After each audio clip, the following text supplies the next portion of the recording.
news, but we first shift gears to the conversation this evening. It is the by-elections of 2025, the aftermath. What lessons do we pick? What are some of the things that we say we need to do better? Dr. Barak Muluka, strategic and political communications consultant, as well as the Secretary General DNA Party, and Dr. Moses Mwangi, who's a governance expert and a politician. Gentlemen, thank you so much for creating time. We know just how critical these by-elections were, not just for the politician, but for the people of Kenya. Dr. Barak, today you write to say that you find it difficult to appreciate or to congratulate those that carried the day in Malava, to be precise. And that reminds me of a document that is sent to the newsrooms by your party, speaking of the withdrawal of the gentleman that you had fronted for this particular seat. The two scenarios where this gentleman says that he is going to support Ndakwa, who was the winner, and the document that comes from your party that speaks of your support for the United Opposition candidate, or the DAP Kenya candidate, that is Seth Panyako, would perhaps, speak of a person that is disappointed with the results, yes. But I thought that healthy politics would dictate for us to go ahead and say it's all right, a win for you, congratulations. We move forward in terms of making sure that we serve our people. Why do you find it difficult to congratulate? Okay, thank you very much, Linda, and thank you to the viewers. First, I acknowledge that I'm all those things that you have introduced me as, a communications advisor and Secretary General of DNA. But I want to speak a little more, or a lot more, as the academician that I am, Doctor of Philosophy in Political Science, and a graduate of Language and Linguistics. Words have value. When we say the person who won and we say the person who was declared the winner, the two are different. Okay. And so, as a linguist, I will say that I find it difficult to associate myself with the joys of the people who were declared the winners rather than the persons who won, because the two are two worlds apart. Are you saying that the elections were fluid? Everybody saw that. It's self-evident. You do not need even any critical instruments of assessment to conclude that they were flawed. First, as a resident of Kakamega County, I recognized that there was a political tourist who camped there from the day Moses Inje Malulu passed on, and who made it his vocation and a vocation similarly to spend time in that constituency treating voters. There was so much money in the electorate in Kakamega. I don't think we have ever seen as much money in that area. I think there must even be hyperinflation following the money that the domestic tourist brought there, the one who was treating the women to lewd dances, turning them around, and inviting us to horizontal imaginations. We know who that tourist was, and it was that tourist who even called the poll for Ndakwa. We know about the arson, we know about the destruction of vehicles and other property, we know about the disruption of meetings. Now look, we cannot come out of a situation such as that one and then declare that we have won.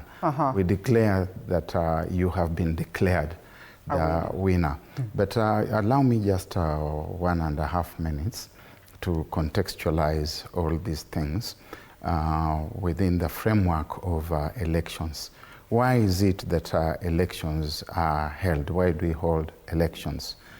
it all boils down to the opportunities and resources in the environment, and the people in that environment, and how they relate to each other and to the resources and the opportunities within that environment. We call that environment a polity. And the affairs of the polity we call politics. Right. And within that political environment, therefore, we decide how we are going to relate to one another, to the opportunities, to the resources, and we organize an institution called government. And within that institution called government, we establish laws that are going to govern how we relate with regard to all these things that I have mentioned. Okay. And so the settlement of individuals to become the ones in government is a matter that requires the consent of the governed. And you do not get the consent of the governed through intimidation, through tear gas, through bribery, through other ways and methods of tampering with the poll. Well, when someone is eventually declared the winner, I cannot find it possible to congratulate them. And perhaps Dr. Moses would argue otherwise. Dr. Those ones that were declared winners are happy. They think that apart from a few concerns here and there, it was a fairly great process. You have seen the president himself going out there to celebrate and to appreciate the fact that the Kenyans have spoken, and perhaps this is what would mirror what he's likely to expect for 2027. As if to say that the country is contented with the kind of leadership that the broad-based government is offering. Apart from what it is that Daktari says in relation to the many concerns or the few concerns that we had as a nation, would you say that this was a good process? And what would you declare as the hits and misses? Thank you very much, Leader. And from where I sit, those who are celebrating, what else do you expect them to do? Okay. Because if you are declared the winner, for them that is all mattered. The thing is, the election, the outcome of the election is as they had determined it. So they were successful. It was very clear from the beginning. We didn't think that it would be that bad. And I think as Kenyans, even when you see the people quiet and not saying much, I think there is, the still waters run deep, right, as they say. There's a lot of disquiet even in the very place where the elections were held, because something you cannot do. Truth will always prevail. And therefore, if this is the direction the 2027 elections will go, there is everything to be concerned about. Okay. And I think several things. One, the IEBC. The IEBC, this is the first time they are doing an election. The commissioners, yeah. The commissioners, and even that IEBC, think about it. We have had a scenario where we don't have a functional IEBC for how long? And Kenyans, we have just accepted it. It is unacceptable that we could have had places where there were no MPs. The term is almost over. Right. So, from the time some people became part of the broad-based government to now, those constituencies have had no representatives. Somebody somewhere delayed the appointment of the IEBC. And then when it is appointed, this was the first time that they needed to prove that they are equal to the task.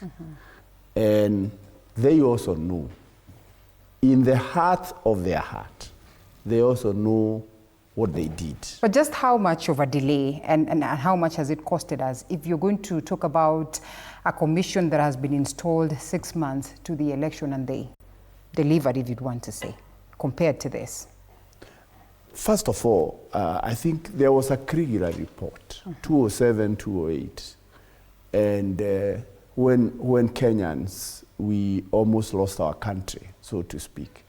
And Justice Kriegler, about his report, one of the things I remember he said, time is lost at the beginning.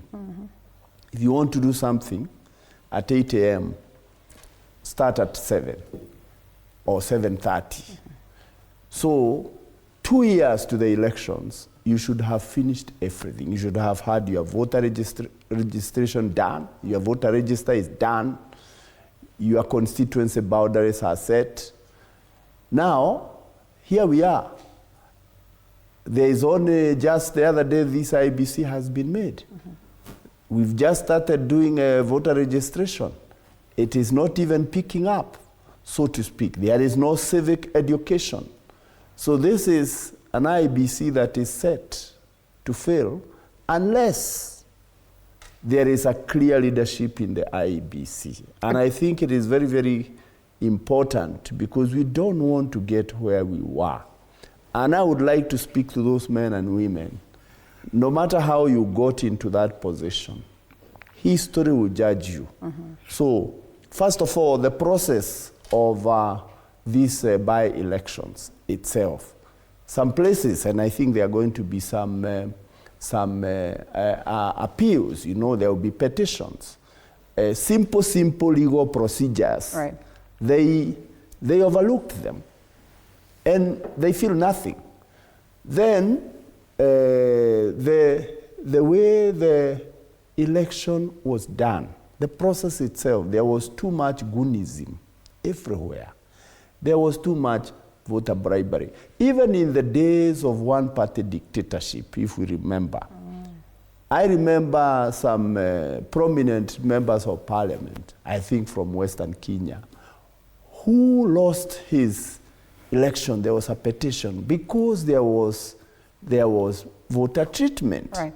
Today it seems like it's nothing because even the Kenyan seems to have settled to the fact that treating voters, bribing voters is a normal thing. And the voters are picking the money and they are also playing the ball or whoever. So you think about it, we don't have a healthy election. The only way people would congratulate the winner is when you have a fair play. Right. I was a lawn tennis player, a good one for that matter. One of the things you do in lawn tennis, after a good game, after a game, you go to the net, you greet your opponent, right, and you walk out. That's the way to play. But believe you me, those who are celebrating, they are celebrating because they got what they wanted and they now know how they can get it. And it makes many of us who are on the side of good governance, the side of getting our country moving forward, the side of having leaders and managers of our nation who can manage our nation progressively, it makes us shiver as to what awaits. And those ones, one would say, are the majority, Daktari. It defeats me. I fail to understand how we acknowledge at one point that we have erred. And there's that knowledge that is clear and, you know, in black and white, yet we still continue to allow for these things to happen. That for a long time, the people of Banisa did not have representation. For a long time, we kept on talking about how we need to have a commission on board. For the longest of time, we have all this drag. We have seen what happened. We still feel like maybe, or many would feel like the IEBC is not well placed to handle the 2027 general election. Yet, many will comfortably go ahead and do that.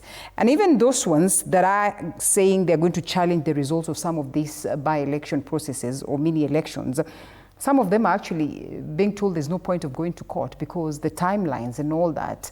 I mean, what exactly needs to be done so that we have a proper shift and proper understanding of the things that need to be done right and proceed to make sure that those ones are done right? Thank you. IEBC clearly failed us in many ways, and I'm going to elaborate. But we don't go to court necessarily so that the outcome that was declared can be overturned. Okay. Sometimes we go to court purely for purposes of bringing out the evidence, bringing out the facts, and having them documented for future generations. A lot of things that we do today, we don't do them for the current generations, including the writing that I do that you spoke of earlier on. Right. I doubt very much that I'm writing for the current political generations. I'm writing for future generations when they want to document what happened in historical narratives. They'll come back to these moments and they will find out what the truth was, as was rendered by those who from the beginning were eyewitnesses of these happenings. IEBC failed us. An individual who is before the Ethics and Anti-Corruption Commission for very grievous suspected economic crimes goes out to change his name. And ESCC informs IEBC. IEBC turns a blind eye. It does not seem to matter. Political rallies are being disrupted, people are being beaten up.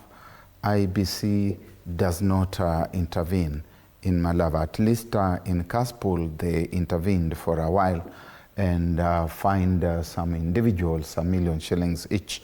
That election should have been cancelled. That when a member of parliament has his residence invaded by gangsters and sundry hoodlums because he's of a certain political leaning during the campaign season, and which is within the ambit of his rights, nothing happens. The police do nothing, the IEBC does nothing.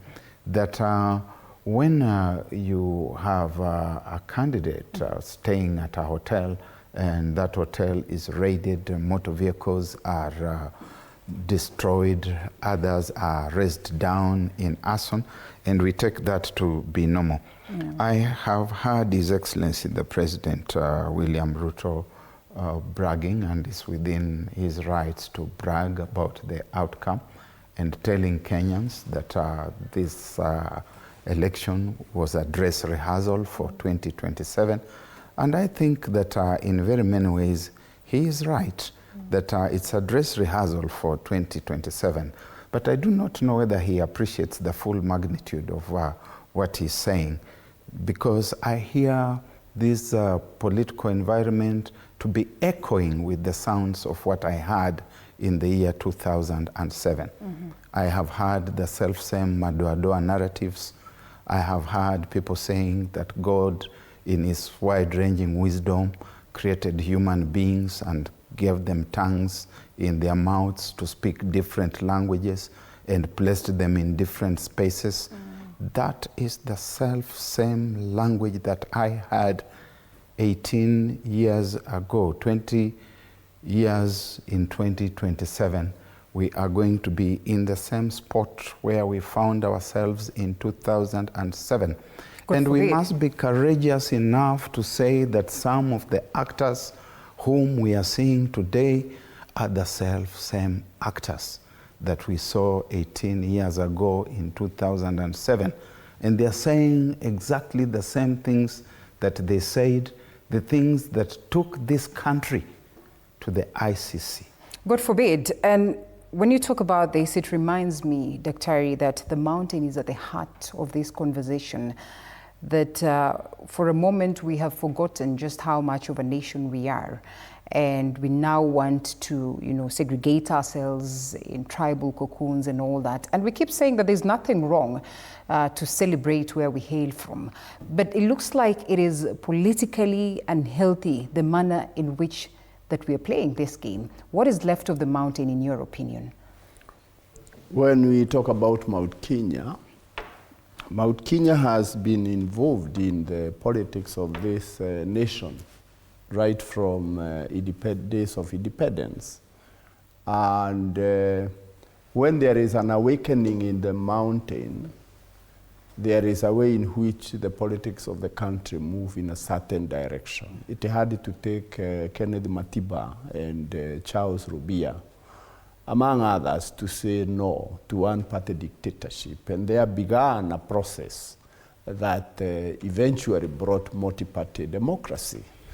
In a scenario where the mountain, which has quite a good number of voting bloc, have not been able to kind of feel like they are part and parcel of the government. Never mind that they are ministers or cabinet secretaries in government. They are permanent secretaries, as many as one would like, but the population feels alienated. The population feels that they are not being governed the way they would like. And in terms of political formation, you know, the politics is first of all local. Then it becomes regional, then it becomes national. And it is not about Kenya, it's about global situation. So therefore, when the mountain says we want to organize ourselves so that we can be in a better bargaining position for power. And I think one of the best examples of how the mountain would like to see is really what has happened to the Nyanza region with ODM. Never mind whether ODM wins elections or does not win elections. They have been able to bargain and be in position of influence, so to speak. And I think what the mountain is saying is that give us time to organize ourselves also, give us space, not so that you have local parties. That is not the point. Right. The point is to have a way in which you have a leadership. I am a believer in a multi-party democracy. Right. And I think for the longest, even though in the National Assembly we have had a semblance of multi-party democracy, except this time round where the opposition was really massive. And that, what we are seeing as the problem, whether with IEBC or staying too long without representation, is because we have not had a serious opposition. The people who should have played that role did not play. So basically, the idea is we want to go into the next elections better organized, having political parties that are national, but which have carry the people along. Today, if you go to the mountain, no matter whether they have PSs or they have cabinet secretaries, they feel completely alienated. It's not about having having cabinet secretaries. It's about delivering results. True. It's about, in fact, does it really matter who is president of Kenya if that president delivers results to Kenyans? Does it really matter? The issue of this man comes from my village or does not is not important. What is important is the worker whose payslip has so much been raided and people have become poorer than they were. The fact that the businesses, the micro, small and medium enterprises are struggling. The fact that the education system is troubling. Daktari, I want you to respond to that and extensively, but I have to pay some bills. It's exactly 10. p.m. I think we take a short break and then we come back on that very note, because I also want to get your view on whether this one region that many have argued is privileged compared to the other regions in the nation is alienated in any way, or is there any other region that is alienated and that we can do it better in terms of, you know, attaining representation. So allow us to pay some bills and then we come back on that very note after this short break.